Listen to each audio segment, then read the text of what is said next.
Thank you everyone for coming to the Wild Birds Unlimited seminar that we have today. It's about the Nature Conservancy, and this is Steve Richter, who is recently retired from the Nature Conservancy, but he has a lot of really good information to share with us. So please enjoy, sit down and enjoy yourselves and ask questions, and when you do, please make it loud, okay? So we can record it, because this is being recorded. Okay, thank you, Steve. Thank you, Jan, for the introduction.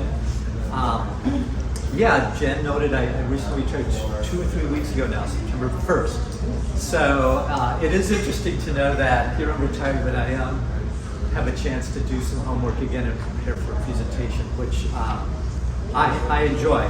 I worked for 32 years for the Nature Conservancy, all of which with the Wisconsin chapter, and I'll tell you about what a chapter is in a minute during the talk. And I've done I had a great opportunity to do a variety of work for the Nature Conservancy, and hopefully some of those experiences will come out on this presentation as well, to give you all a sense of like what the Nature Conservancy is and has done. I wanted to just start by emphasizing that I'm going to try to, throughout the talk about ways where people really, helped build the Wisconsin's land ethic, this ethic of all of us, really wanting to be part of a community of nature, and our decisions really that we make daily, really, we're thinking about how that will affect nature. And the Conservancy, I think, through our now 60 years, has had some opportunities to sort of set some examples like that. This is Gary Warner, is the field trip leader. Gary is an advocate of the Ice Age Trail, also a big advocate of the Baraboo Hills. This is a nice fall day, probably somewhere in Sauk County, where the Baraboo Hills are, and I'll talk about a little bit about the Baraboo Hills during this talk.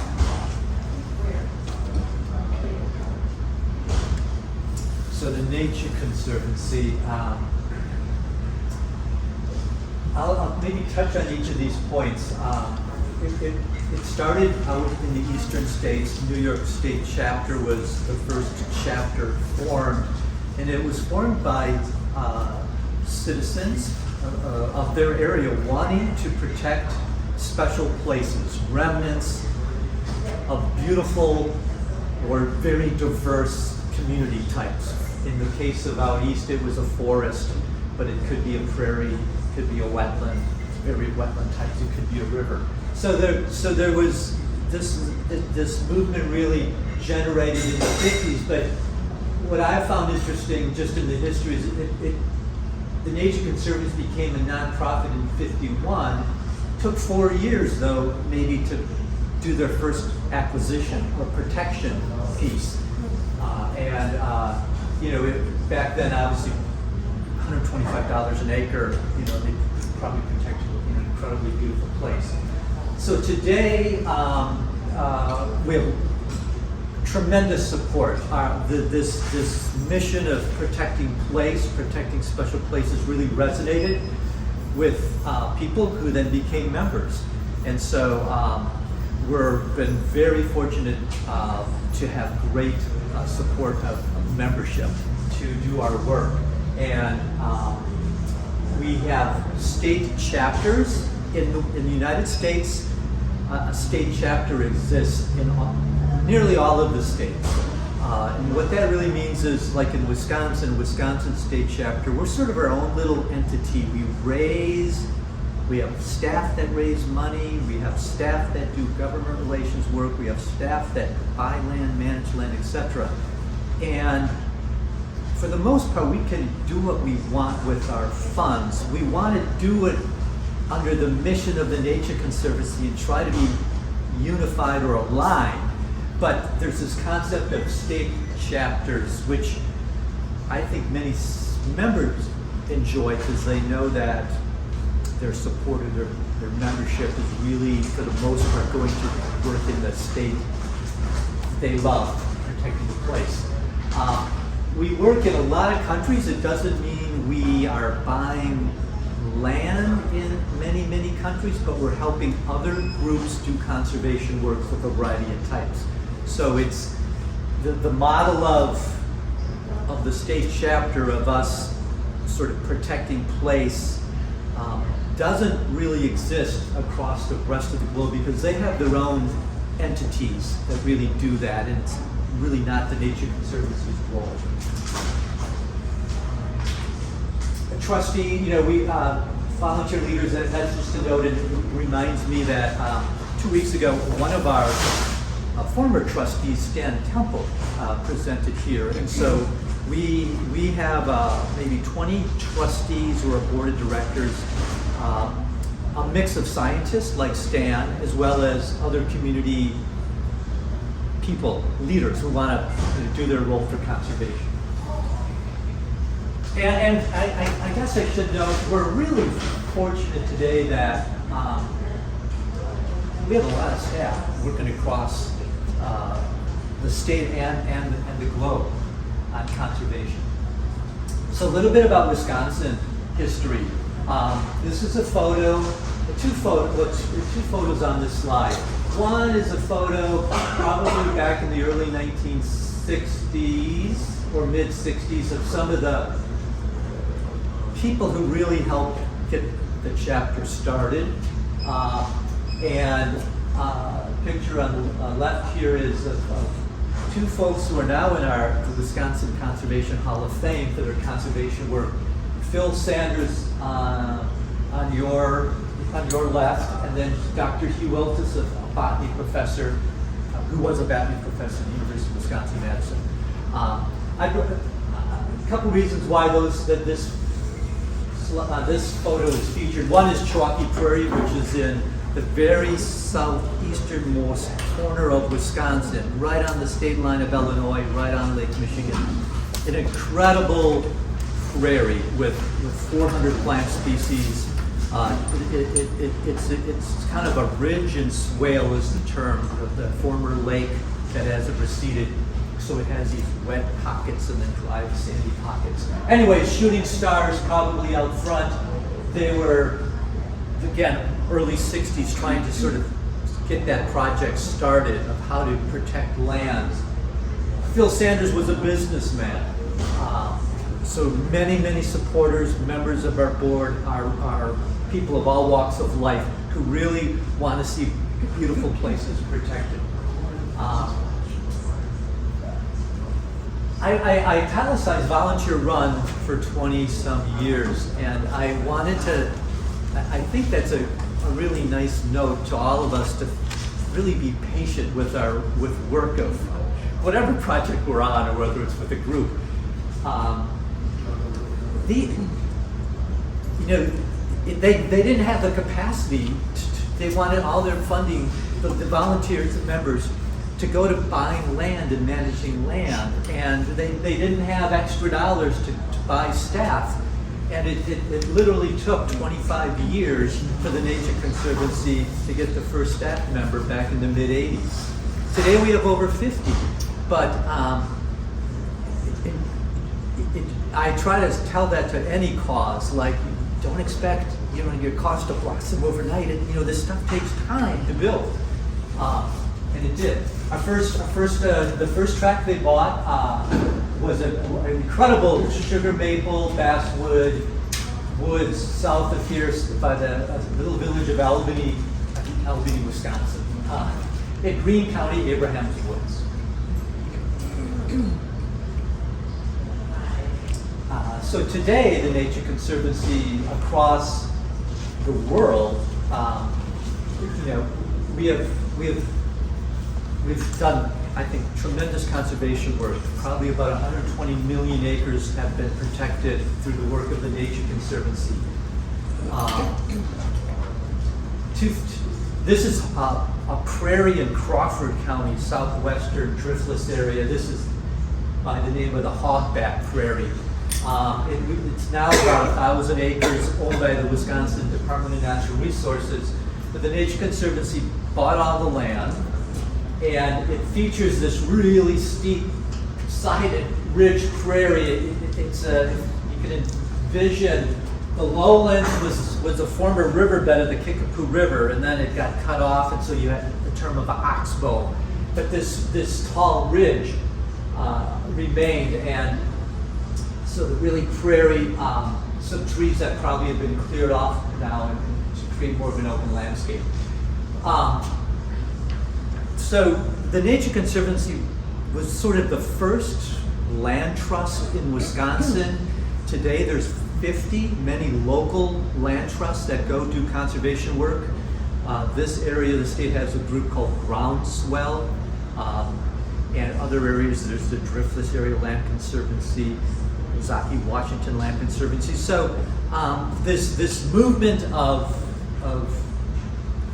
people wanting to protect places really has blossomed during the course of 50 or so years, where today it's not just the Nature Conservancy sort of buying place like it was in the 60s and 70s, but there are well over 50 of these nonprofits in the state doing great conservation work.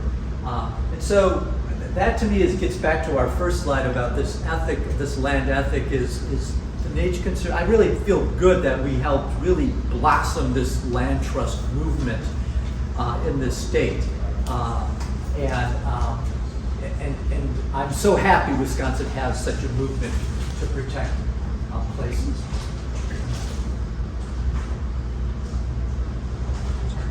So where I fit in, I'm in the middle here back in the late 1990s, and I'm surrounded by seasonal staff. And so I was first hired to be the land steward, to sort of go around the state of Wisconsin where the Conservancy had acquired lands. And I would meet with volunteers at each of those properties, members of the Nature Conservancy who were the caretakers. And I did that by myself for a number of years, and then occasionally we got up to hire seasonal staff. And it was a great start for me as a wildlife biologist because I could go all over the state. I could really see wonderful places and try to understand like what plant is that, what bird is this, et cetera, and meet with wonderful members to manage land. But eventually, the Conservancy utilized our membership support and added staff. And in this case, these are all seasonal staff, but today the Nature Conservancy has more permanent staff that are out managing land.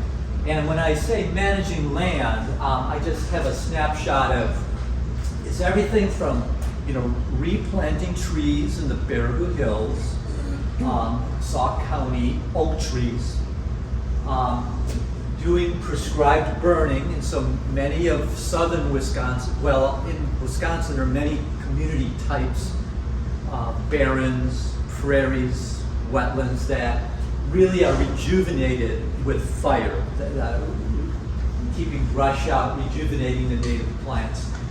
Collecting seeds, this is back in the early 90s or probably late 80s, collecting seeds from the University of Wisconsin Arboretum to then be utilized on Nature Conservancy lands. So we still do a lot of prairie plantings or prairie restorations. And working on invasive species, the bottom right slide, that is garlic mustard, one of the spring blooming invasive species. And so this is a photo that I took, a little preserve along the Lake Michigan shoreline, literally on the Milwaukee County line. It's called Fairy Chasm, a really enchanting woods.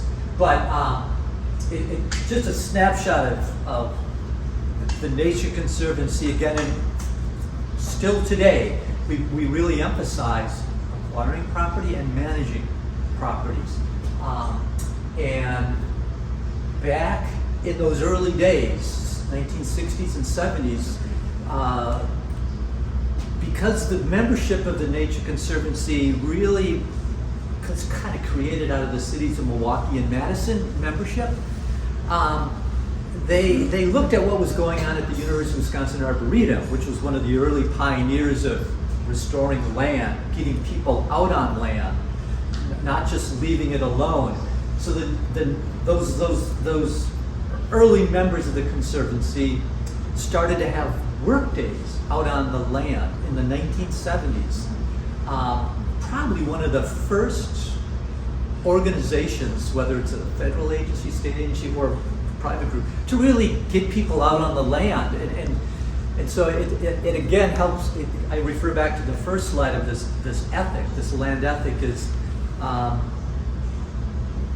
these early members were sort of, again, establishing the really role that people can play in restoring land and getting out on land. And boy, today, I mean, you see it with people owning their own land and doing it on their own land, or all of the groups out there today that have volunteer work parties and get people out. But back in the 1970s, that was sort of new.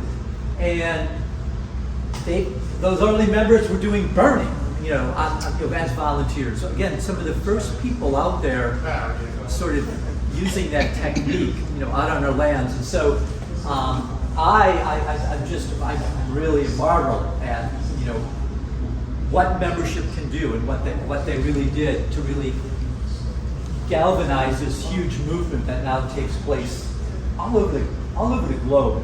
People getting out on the land and managing land. So today, with the Nature Conservancy, the first bullet there, protecting land and water, we still do that, and I think you get a sense of that through my talk.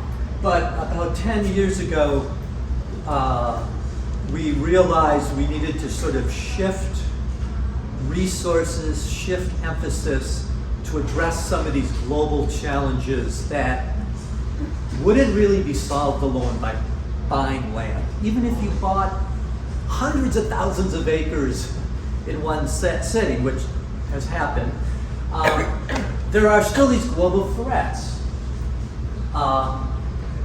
Three of them there are addressing climate change, building healthy cities, and sustaining food and water. That now the Nature Conservancy, we put a great deal of emphasis, funding, and staff, into those challenges. And so as an example of that is where I shifted my career about 10 years ago. I shifted to working with farmers or working on agriculture. That last theme of sustained food and water is how can we sustain our waters and lands from the ever-growing need to produce food for a population that continues to grow. Agriculture has the biggest footprint on our land, and water through things like irrigation.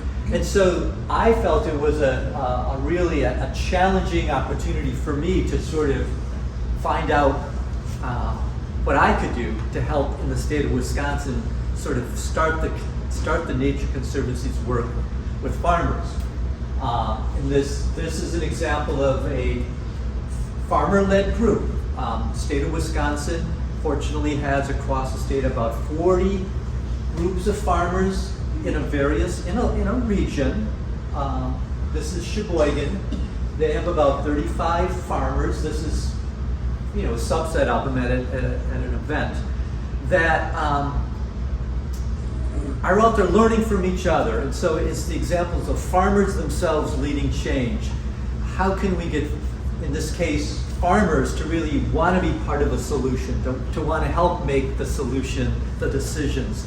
And so Wisconsin is sort of unique in that we allow funding, whether it's private funding from groups like the Nature Conservancy or public dollars from Department of Ag, to sort of give these farmers a little bit of money, not a lot. They're literally each of them using maybe $1,000 a year to try new practices. How can they improve the practices they're doing to reduce impacts to water, to reduce impacts to soil, and to reduce impacts to climate. Another example of that is in the state of Wisconsin, being the dairy state with a great emphasis on the production of milk to produce a variety of dairy products. How can, in this challenge, this global challenge of all across the globe of producing food and minimizing impacts, how can we get corporations like Nestle's and Starbucks, who use a lot of dairy? Starbucks, I think, uses the most dairy in the world. It's amazing for all the drinks they make. Nestle's uses an incredible amount of dairy to produce products. And so the Nature Conservancy, we work a lot with corporations to try to get them to shift their business models to be more conservation minded, to be thinking about generations ahead and how are they going to still be a successful company if we're not trying to care for the land and care for the water. So in this case, this is an example where Starbucks and Nestle's in the state of Wisconsin are providing money to farmers. Those farmers in turn are supplying milk to a dairy processor or co-op like Grande Cheese or Foremost Farms. Those companies are the ones that make a product like cheese or yogurt or whey, butter. And then in turn, Nestle's uses them for their products or Starbucks uses them in their stores. And so we're, the Nature Conservancy is, we help provide the science expertise to put these companies to sort of put their vision forward, but we also provide on-the-ground projects, sort of like we did when we buy land and manage land. We're really good at doing on-the-ground projects. And so I got to sort of work on an on-the-ground projects with Nestle's, working with 30 dairy farmers to try to get them through incentive money from Nestle's to change practices. And in doing so, ideally we would measure the impacts that improvement in a practice would have on reducing the impacts to climate through keeping greenhouse gas emissions, trying to damper or lower those on farms, because dairy farms are a significant source of climate change gases like methane into our environment. Okay, now turn to birds a bit, and using birds to first say that we can't lose sight of the impact of conservation. We can't be short-sighted and just say, let's just work in Wisconsin, or let's just work in North America. We need to try to play a role globally. And so throughout, an example is that throughout the 60 years of the Wisconsin chapter, they've sort of adopted or worked with another country. Most recently, or today, the Wisconsin chapter works with Nature Conservancy staff in the country of Colombia, where there's an incredible diversity of birds, especially, or plants in the tropical rainforest. And so how can we provide funding to help the Colombia Nature Conservancy staff address some of their challenges they have? And so, so it's not just, again, about working, in the state of Wisconsin to really make change. But now back to Wisconsin. The map, there's little red or orange dots on this map, and they really illustrate one of the sites we've helped protect, conserve in the state of Wisconsin. Probably hundreds of dots are on that map, 250,000 acres worth of dots. In other words, each dot, one dot might be 1,000 acres, one dot might be 10 acres. But it totals about, to date, we've helped protect in the 60 years, 250,000 acres of land. So What that really means is, for the most part, that's membership money, utilizing in some cases, matching that grant money from foundations or from public sources, federal or state, to help buy those lands. Of those lands, we own maybe 25,000 today. And so it's always been a goal of the Nature Conservancy is not to own it all, but rather let's buy it, let's get it protected, and then let's usually give it to a more local or another organization, federal agency, state agency, to own the land, allowing us to sort of do other work or more work. What do you mean? I'm sorry. You buy the land and then you We give it or transfer it to the state or federal? to a state, federal, or to a nonprofit organization. How do you know they're going to keep their goal of not developing? So the that was question- my next question. Yeah, the goal is if we transfer. legislature. Yeah, if we transfer land or give land to another organization like the State of Natural Resources or the Forest Service or another nonprofit, we do our best in the legal documents to ensure that that land will be protected. And is this why you do that? I don't get why you do that. Well, it's because so we. that you guys have control over what this land is going to be used for. You didn't take it just to give it away to somebody who's going to abuse it again, correct? Correct. Some of it is there's the accountability is the question. Is in some cases we shouldn't continue to be the long-term owner of pieces of land. If there's a more logical or local owner, when I say logical, like if it's in that northern Wisconsin where a bunch of those dots are, and there's national forest land on 3 sides of the track, the National Forest Service is a more logical owner. We in some ways, though, it is trust, because you give land to the National Forest and they could cut it harder than you would want them to cut trees down. Or you give land to Somebody who's in a foreign country and they take it and they build a mall on it. You know, some things happen like that in Texas all the time. And why do you do that? Because I don't understand the reasons. The tax purposes, No, or what purpose do you do it in the first Is place? it management, the overhead of continuing to manage that? Yeah, that's a part of it. That why we can't continue to own or manage 250,000 acres of land, to sort of keep eyes on it all.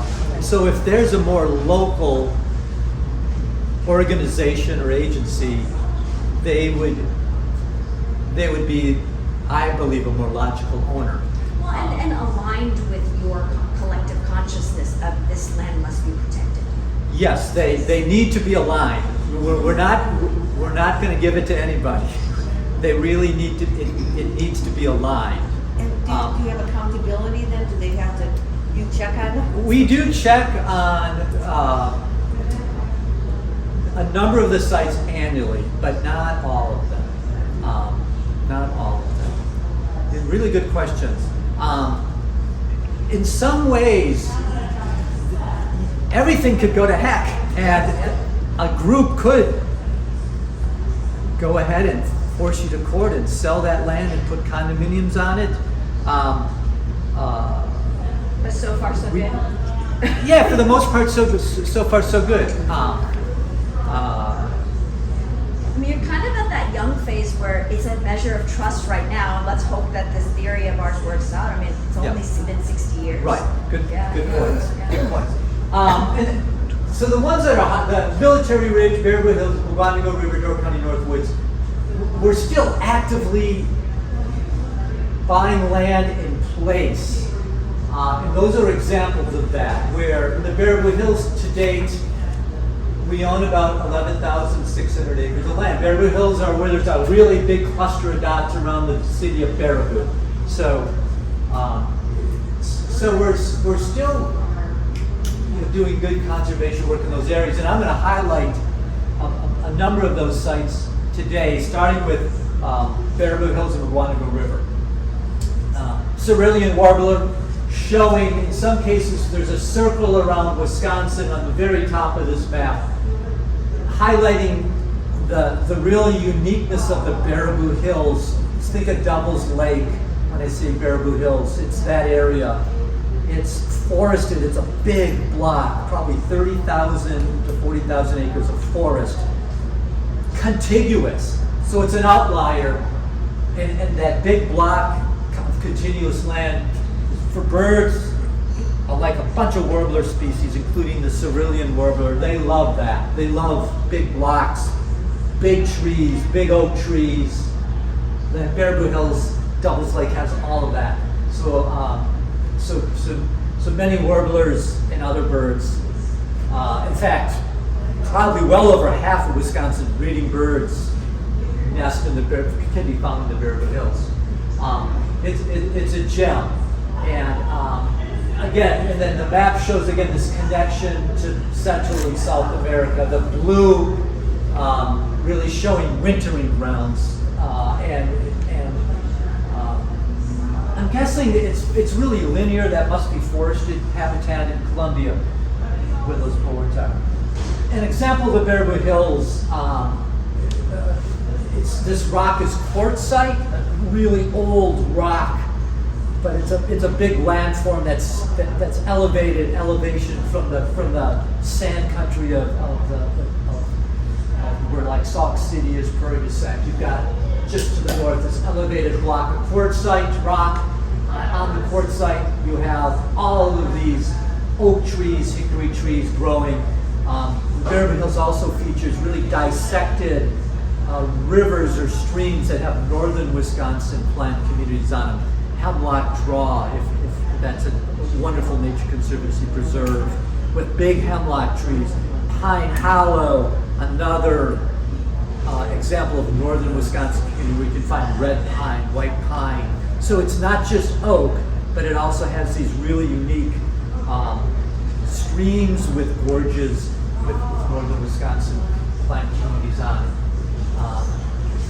Now in southeast Wisconsin, in the southern part of the Kettle Moraine area is the Nature Conservancy Mukwonago River Preserve, a couple thousand acres by 2,500 acres. This is This is the Mukwonago River flowing northward into Lulu Lake, which is sort of through those leaves of the oak trees. So another area this glacier impact allowed a diversity of habitats, kettle lakes, eskers, all sorts of wetlands with bogs, fens, and again the uplands have a lot of oak on them, and so cerulean warblers are also found in the Kettle Moraine area, southern and northern. But our Mukwonago River Preserve, on the very southern end of the southern Kettle, is a really great example of the diversity of wetland, fen, bog communities, and oak woodland communities. So on to areas, again, back to this part of the state, so to speak, Spring Green Prairie and Military Ridge Prairies. Circle is again highlighting Wisconsin, showing the distribution of one bird, the dick thistle, which has a lot. It's found throughout the Midwest and Great Plains species, Nebraska, Kansas. Again, wintering in the blue in a lot of Colombia, Venezuela areas. It's a real colonial nester, colonial grounds in the winter grounds. But those two preserves, which I'll speak to in a second, really highlight habitat for grassland birds. The grassland birds are probably the most threatened guild of birds in North America in terms of losing numbers.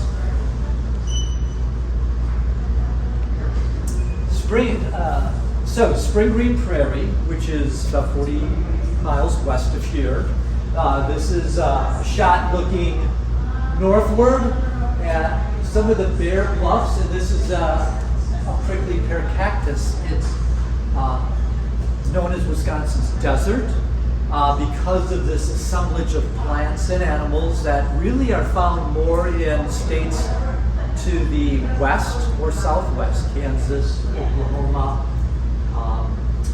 And so you'll find an incredible diversity of plants and animals at this preserve, and it has a long history of people going out to experience that. There are photos that I've seen in the 1930s of some of the early students and faculty members at the University of Wisconsin Arboretum out on this property. They even, in fact, took sod from it to take back to the Arboretum. I believe the Green Prairie, the prairie that's south of the Beltline, is literally formed by sod being taken from various parts of the state to create that habitat. So anyways, the bluffs are bare. That took a lot of work in terms of removing invading cedar trees and prescribed fire.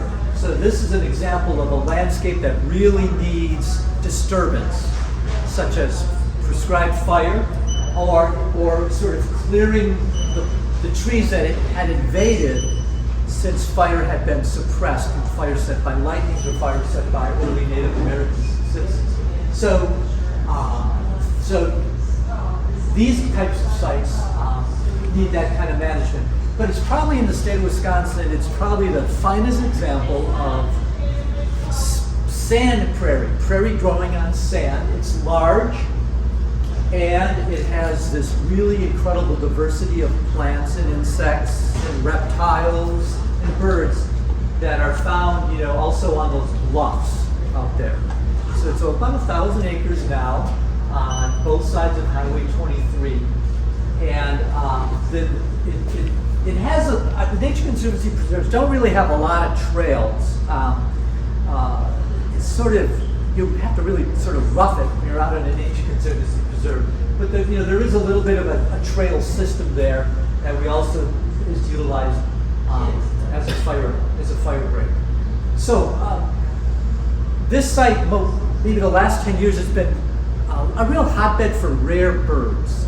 So this past year there was a painted redstart there, usually found in the country of Mexico or a little bit of Arizona, New Mexico.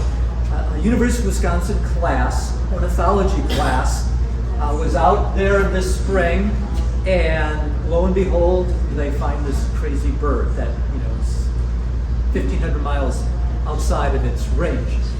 Painted redstart, and it's an example of, for whatever, there's probably good reasons, but this place every spring is a hotbed for the bird watching world to go find that rare bird. Mockingbirds, then there's blue grosbeaks, so they're pretty darn consistently white-eyed vireos. So these birds that normally aren't found in Wisconsin, but are found here. You'll usually find lark sparrow, grasshopper sparrow, clay-colored sparrow, orchard oriole. Those are sort of the birds that people go there to really look at.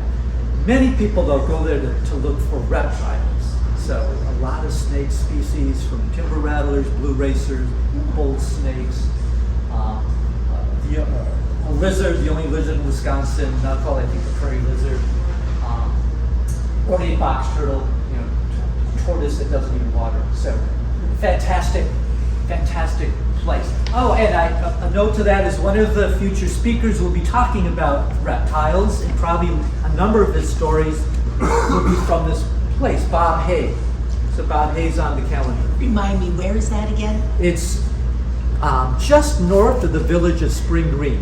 Oh, all right. So just like 2 miles north. Okay, thank you. Kind of looking up at it. So right on Highway 14. So yeah, so come on October 14th, Bob Hay.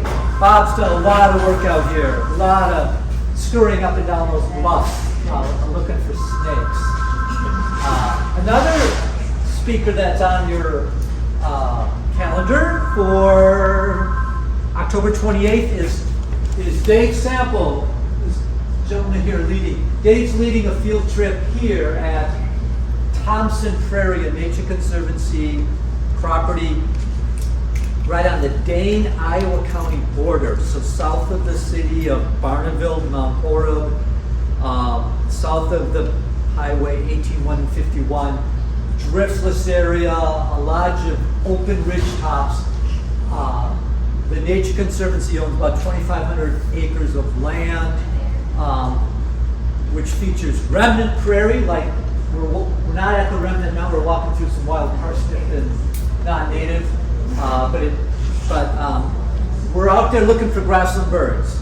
And I'm in that slide too. Dave and I did a trip for well over 20 some years, 22 years I think, of an annual field trip in early June to Thompson Prairie. Dave was a student at the University of Wisconsin-Madison. Some of his faculty, John Emland, Jim Zimmerman, would take citizens out there on field trips in the 1940s, 50s, and 60s for those Madison people who wanted to see grassland birds. They'd come here.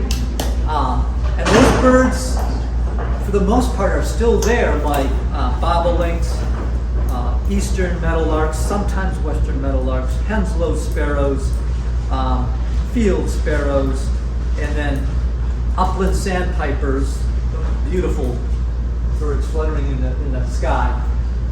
They can still be found there. So late May, early June, short drive from Madison, south of Mount Horeb. Kind of just walk in. There's no trails, but you sort of just walk in, and the birds, those grassland birds, you'll hear them first. They've evolved to have these wonderful gurgling, big, loud calls, and bright colors. So what's the name of that place? It's called Thompson Prairie, and it's part of our Military Ridge prairie area, which is this landscape of prairies put together. In some cases, what we're really trying to do there is put together blocks of 1,000 acres, 2,000 acres of contiguous grassland, ideally remnants surrounded by restored prairie. That's our goal, restoring prairie. And then you have this 2,000 acre block. Around it, ideally, would be a lot of other parcels of grasslands that in total, you might total up to about 8,000 acres of grass in an area. But we realize in Wisconsin, if you think of southwest Wisconsin, where there's the best opportunities still to protect prairie remnants and bigger parts of grass, you're still not going to probably put together a 10 to 20,000 acre continuous block of grass. It's just, at least, it's not.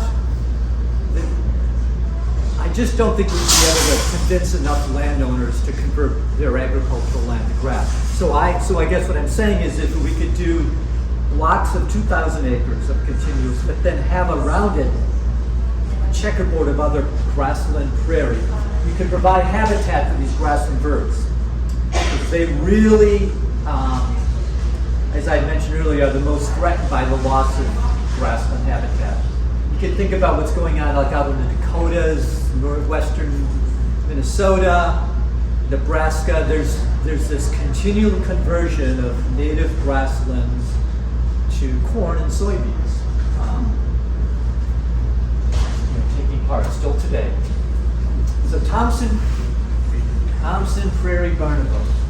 Just here's just a snapshot. Bobolink, Ganadixus, a beautiful butterfly called the regal fritillary butterfly, nectaring on a blazing star. Very uncommon butterfly. Really found out in the western states. And then just a shot of sort of the open, that part of Wisconsin, south of that Highway 18151, really features these open vistas, rolling hills, shallow soil. Just really gives you a sense of what that area must have been like pre-European settlement. Is that tall grass prairie? Oh, good question. That area of the state is not really tall grass prairie. It's more of a short grass prairie because the soils are so thin. There's a lot of rock, dolomite, sandstone, and so that shallow soil can support more of a short grass system. Maybe in some of the valleys would be more of your big blue-stemmed Indian grass type species. Was it always short grass, or was there enough degradation of the soil to really farming efforts? It was always, the question was it always a short grass prairie? Yes. It was. That area of the state was really shorter stature prairies. Deeper soil prairies would really found like north of Madison, or if you go out Black Earth, think of this village of Black Earth. I mean, that whole Black Earth Creek watershed was probably really good deep soil prairie. I want to briefly mention, in closing, just a couple other areas of Wisconsin. Door County, again, highlighted Wisconsin in the circle. This is an alder flycatcher, really likes wet thickets, wetlands for nesting, really more of a Canadian species. But northern Wisconsin, Door County still provides such habitat. Again, the blue featuring, again, to emphasize these birds. Many of our birds need these wintering grounds in South America, on these migrations that they take. Door County, this is a shot of the Mink River. Nature Conservancy has a preserve named Mink River. It's a river that flows out of springs-fed system flowing eastward into Lake Michigan. This is swamp milkweed is the flower, a gorgeous milkweed species. This is the wetland species. Door County, for the state of Wisconsin, Door County was another area that has been known for well over 100 years as a gem of really special plants and animals. The climate, the rock, it's got a lot of rock, the Niagara escarpment, ridges and swales. There's just incredible plant and animal life up there. And so the Nature Conservancy then in our early 60s got a start up there. And today it's probably, I don't know, we might own 5,000 acres up there. And there's many other groups protecting land and managing land. Places like the Ridges Sanctuary, I really recommend that for anyone who wants to see some really incredible plants. That's up by the city of Bailey's Harbor. Mink River is a gem if you're in a kayak or a canoe to really see it, to see an estuary and wetlands. But it's just it is just really a part of Wisconsin's conservation legacy. Is just the great diversity of work done in Door County. Most recently, within 5 years ago, the Nature Conservancy was fortunate to buy this about 1,000-acre island right off Lake Michigan, Bailey's Harbor area, mid-north, called St. Martin's Island. I bring this up to really emphasize that Wisconsin has really played a part in bird migration, whether it's the Mississippi River flyway up and down that beautiful river, or the Lake Michigan shoreline. We need these little, well, not little, 1,000-acre stopover sites, we call them, for birds to sort of refuel on their journeys up and down to South America and word up to Canada. So we were really fortunate. This was a conservation-minded landowner that owned it all, and they sold it to us. And so we're really fortunate that forever and ever, this will be conservation land. And finally, to get up to northern Wisconsin, a few last slides. Canada warbler, a beautiful bird. All of our birds are beautiful. But Canada warbler is sharp with that necklace of black. Again, the reds are the breeding areas, blues are the wintering grounds. So it really, again, a bird of northern Wisconsin and Canada. And the insert box is the names are a number of places the Nature Conservancy has helped protect. Caroline Lake is highlighted with an arrow back to the map. Caroline Lake, again, probably about 1,000 acres we purchased, well now, probably 15 years ago, a big forested land at the headwaters of the Bad River, which flows northward into the Conservancy Sloughs, which is at the sort of the north end of that map. An incredible estuary of really ecological importance. I'm gonna say a few words about a couple of projects in northern Wisconsin, and in doing so, the first one is going to get at this point of, well, we can't own it all. We did buy, probably now 20 years ago, 64,000 acres of land from one timber company, utilizing a variety of funding sources, federal dollars, state dollars, private dollars. But we can't manage, we couldn't own all that. And again, a part of the state where, in this case, we wanted, well, ideally, we want to own it all and protect it all. But, you know, I don't know, that was probably a $45 million, maybe even more dollar deal. So we sold it with a conservation easement on it. That's a legal term, a legal protective term to say, in this case, you're going to prevent development of houses or buildings on it. So we sold all of that land to other timber companies and some to the state of Wisconsin, knowing that timber operations would continue. We helped write a management plan to hopefully manage it with logging that would allow trees to get bigger, not just cut all the big trees. But we prevented development on all that land. And that's a great conservation tool utilized across the world to sort of not have to own it all, but you're owning some of the rights to it, an easement, you're owning the rights to development. And so, you know, oh my God, 48 lakes and ponds won't have houses around it. 70 miles of rivers and streams won't again have houses around it. So it's an example of a conservation protection tool, an easement, that is utilized a lot in northern Wisconsin to sort of help bigger blocks of land. Where is that nearest to you? This is in Forest, Florence counties, the Pine Popple Rivers of sort of northeast Wisconsin. Does that provide any, that conservation easement, that provide any protection all against mining? Yes. Maybe not. Yeah. Probably not. Mining rules, so that you're right. Mining It's different. different. Yes. Since the rights underground, yeah, it's why how that works. Here's a place called Catherine Walter Whittler's where I just wanted to highlight one place in northern Wisconsin where we do own it. We did buy it all. This was, again, one landowner, a family that owned 2,600 acres of land on the very, sort of the northern, the state of Michigan is up there in green, Forest Service land.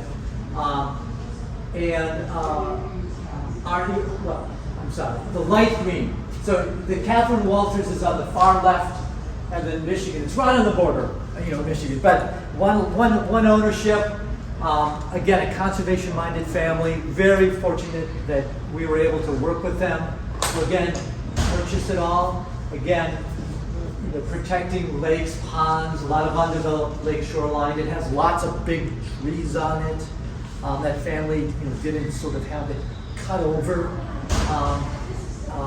So in northern Wisconsin, there's still those opportunities there to sort of protect bigger blocks of land, and we're still working on that. I should also mention though that our staff there, again, it's not all about just protection work. It's how do we work with organizations or agencies like the Forest Service, DNR, sort of better manage their land too, to sort of, again, strive for longer rotations where trees can grow bigger. And that's just again, it's this place again, so old roads of the family served as good trails. So this one's up by the city of Prescott, north of Woodruff, up that way. One can walk around lakes or cross-country ski in winter. So I wanted to end just with a slide of, again, emphasizing the connections with Wisconsin to the rest of the Americas, Central and South America. A number, 9 beautiful birds, very colorful, that find their homes in Wisconsin for nesting, but then travel to those Central and South America for their wintering grounds. Fortunately, I think through all that history of the Conservancy, we've really, I guess, tried to really play a role in advancing conservation for birds like these. So, with that, we can take more questions. Just a quick one, I've learned more about wildlife corridors, that all this conservation is spotty, but you really need to have access areas for animals and birds. Are you? Yeah, the question about wildlife corridors, in other words, habitat, you think of a corridor, a linear, or a way for a bird or an animal or a plant to get from one place to the other. Yes, really useful and important to be thinking about that, especially as our climate changes and a habitat that might have been, well for a plant or animal in the 1960s is no longer the case today. So there is thought and hopes to try to, again, piece together. It might not be contiguous, but think about little jewels of pockets for animals and plants to leapfrog from. Monarch butterfly would be a great example. How does these monarchs get from across cornfields of Illinois, Iowa, etc.? We need little pockets of habitat or a corridor. It doesn't have to be a linear corridor. Could you describe a little bit about the priorities in land acquisition? Because clearly you have to make decisions. Yeah, great question. So the question is how do you make decisions? How do you prioritize how you spend funding to purchase land? Great question. The Conservancy usually spends about $2.5 million to $5 million a year buying land, and that's real money, and there's a lot of places that could be spent on. And so we try to put our brains together to think about where are the most threatened places for groups of birds or species, where are the most intact places that remain, and sort of have this annual scorecard of ranking places based on criteria such as rarity, contiguous, level of threat. Maybe an example of that today is we're prioritizing work in the central sands part of Wisconsin, Adams County, Juneau County, maybe Jackson County, and we're doing it because there's still great opportunities there. It's in one case it's Wisconsin's most wildest area. It's not populated that much. There's big blocks of land that's not developed. Could be in working forest or industrial forest. But we've realized that to protect sort of bigger blocks of habitat, we're devoting more resources there. So in that case, it's because there's still opportunities to put big pieces together. Some cases, it's the opposite, where it's just this rare gem, and we really, in some ways, want to protect that rare gem. Now, having said all of that, there's a lot of other thinking, though, that people will say, why the heck even do that? This climate is changing so much. You're going to lose a lot of that stuff. You should be focusing more on just addressing climate change, and not buying land, so to speak. And that's a healthy debate that we all could have. What's the best strategy to try to save nature and save people? To me, it's a mix, but those are just great discussions. Everyone has. Two sort of interrelated questions. One, has the Nature Conservancy ever been offered a donation of a piece of land that you didn't take? And is there a special piece that you wish somebody would offer up? Yeah, very good question. So the question is about donations, people wanting to donate land to the Nature Conservancy. And yes, that has happened from the very start, where there are citizens of the state who would like to see a piece of land protected as conservation land, so they say, we'll even offer that to you as a donation. And that we've definitely utilized that. The image of Dave Sample out there with us on a bird hike at Thompson Prairie, the first donated piece of land to our chapter in 1963 was a donated 3.5 acre prairie remnant. Gorgeous. It's still gorgeous. But we probably only take, I would bet, 1 out of every 20. Fortunately, there are citizens all across the state who want to see land protected, but for a number of reasons, much of which, again, is just capacity to own and manage, we can't take most of them. We try hard. We have staff that then work hard to try to find a rightful owner. But